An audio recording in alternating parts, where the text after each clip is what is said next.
hinugutan ng emosyon o ng meron ka bang ginawang parang... Noong una po, medyo kinakabahan pa po ako. Pero nung pinanood po sa akin ni Daddy ang pagdadalaga ni Maximo, yun po, nakakuha po ako ng idea na yun po yung gawin kong kilos. At yun po, pinractice ko. Okay naman po. Okay, nahuli. Okay. At meron pang... hindi kasi napanood ko yung nito, yung rashes. Talaga namang, in fairness, nakita kita naka-underwear ka lang at wala kang rashes. In fairness, makinis. Oo. Paano ka na-convince na mag-breathe lang dito? Matagal ko na frustration yung pag-uhubad talaga. Ilang pelikula ako namimil ka direct na pag-uhubad rin talaga ako. Ito yung pagkakataon na mag-uhubad ako. Since napunta ako sa comedy, hindi na uso yung ball ngayon. Yun. Yun yun? May ganon, ha? Okay. At meron pang katanungan dyan, Romel Placente. Yes, bago po ako po muna magtatanong, Vice. Hi, Vice. Nagkita tayo kanina sa badminton. Okay, ang ingay mo sa court. Anyway, kasi ganito diba, ilang tulog na lang, showing na ang launching movie mong Pet ng Kabayo. Ilang tulog na lang ba? Ilang to 30 na yun eh. So ngayon mga 9, di ba? Anyway, ikaw may kagaya ng iba na parang nagsisimba pa, pupunta pa ng nagpupunta sa baklaran para pagdasal-dasal na kumita yung movie. Ano nararamdaman mo ngayon? Pipilitin kong magsimba sa simbahan talaga bago mag-showing sa premiere, bago magkaroon ng premiere night showing ang Pet ng Kabayo. Lately kasi hindi ako nakakapunta ng simbahan pero araw-araw pa rin ako nagdadasal at araw-araw akong humingi ng tulong at patnubay sa Diyos. Ito, kinakabahan na pero dinedetma ko lang. Siguro mas mararamdaman ko pa yung nervyos pag sa October 9 na o sa October 10 na talaga bago pumunta dun sa venue. Premiere night. Yes, thank you, Vice. Positive naman tayo nakikita yung launching movie mo dahil base sa trailer talagang napakaganda. Charot. Diba? Hindi, totoo, di ba lang? Pero ito po, wala po sa bandera, start to, Mr. Ronnie Carrasco.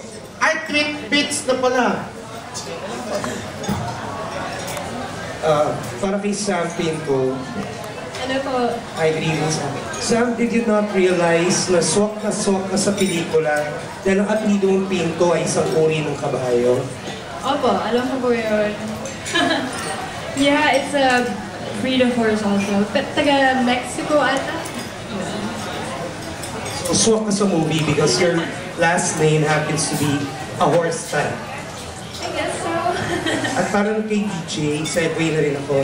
DJ, ano mga pagkakatulad na katangian niya ng isang literal na kabayo? Swak na swak din talaga ako kasi wala. Hindi, yun.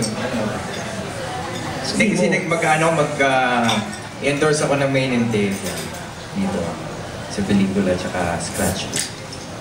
Thank you. At naman po, wala po sa editor ng Taliba, Mr. Woods Roldan. Vice ganda. Si Vice ganda. Yes. Nagkwento mo doon sa press ko natin previously na nung bata ka medyo naging battered child ka dahil... No, hindi ko nakwento yun.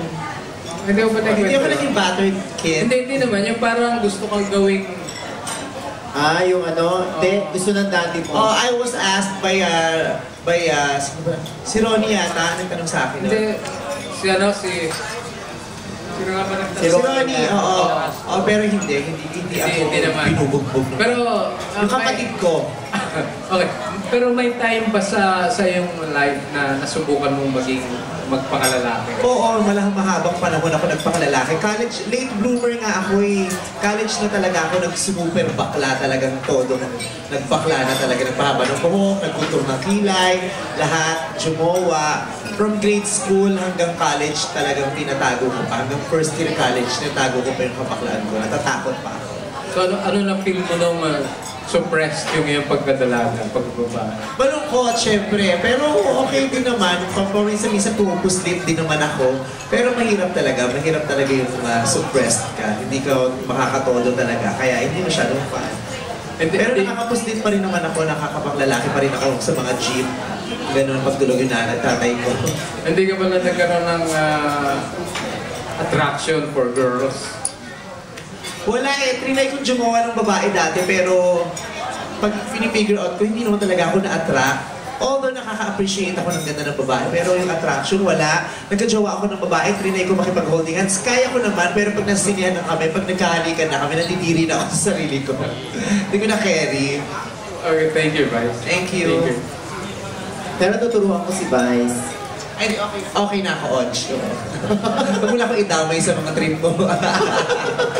Okay. Sino pa ang gusto magtanong? Ito, Papao. Yes. Phone parts lang po ayaw magtanong ni Binya Bibar ng Bulgar, Pilar Mateo, at Ben Llanes. Ako na lang daw magtatanong, Vice. Ang group pala yung question.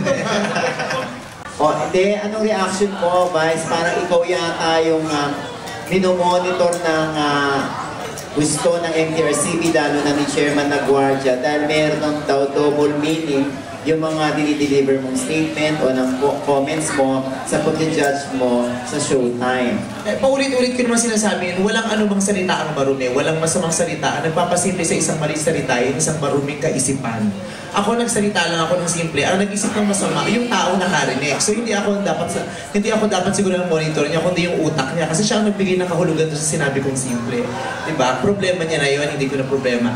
Gayun pa man, responsibilidad niya talagang i-monitor lahat ng lumalabas sa telebisyon at sa mga pelikula kasi trabaho niya yon. Yun nga lang yung sinasabi niya tinututukan, yung palang isang malaking pagpapatuloy na pinag-iinitan niya na ako at pinag-iinitan niya yung programa namin. Kasi pag sinabi mo tumutok, sa amin ka lang tumitingin. Paano yung obligasyon mo sa ibang palabas? Diba? Di napabayaan mo na kasi pinag-iinitan niya.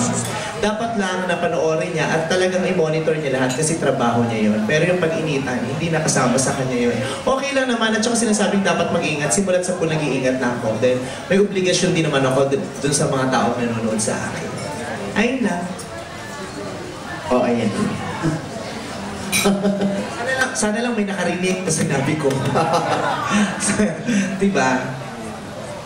Hindi ka ba natatakot, Vice? Baka ito naman Petong Kabayo ang pag-inita ng MTRCB?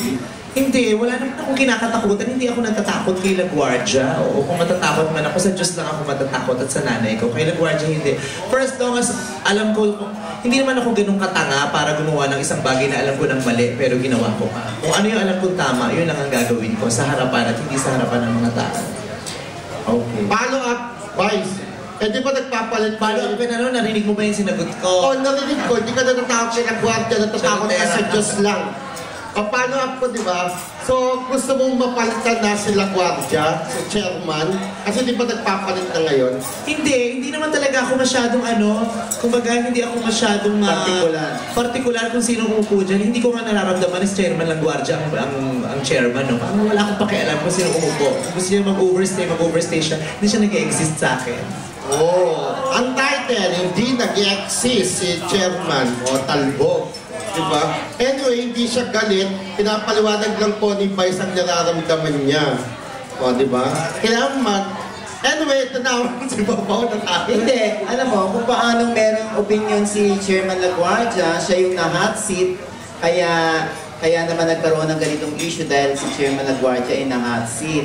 So, sumasagot lang si Chairman kung paano meron din naman sigurong karapatan si Vice Ganda na sabihin yung kanyang damdamin, alam naman paka-plastic siya. Pag nagpaka-plastic, tataas lang yung kilay natin, hindi ba? Oo. At least, sanay tayo na sa shock. Fairness, diba? Yan ang tunay na Vice. Sinabi nga niya noon ng press ko noon daw, talagang salbahe siya. Uy, Hindi salbahe yung... Wala rin ako sinabing salbahe. Kung binibiscote mo ako, hindi ka sabi mo. Mayabang. Hindi, lahat sinasabi, aminado ako, meron ako masasamang ugali, meron ako masasamang gawin. Ang tanong ko, sino ba dito ang wala? Diba? He was not sin, cast the first stone. Diba? Very Bible talaga ang dating ang fairness. Anyway, ito na po, mula na naman kay Ronnie Carrasco III. Guys, follow-up question lang po ito dun kay Chairman. Kasi Tayo ka ron. Kasi noon pinag-initan ni Chairman LaGuardia, we review naman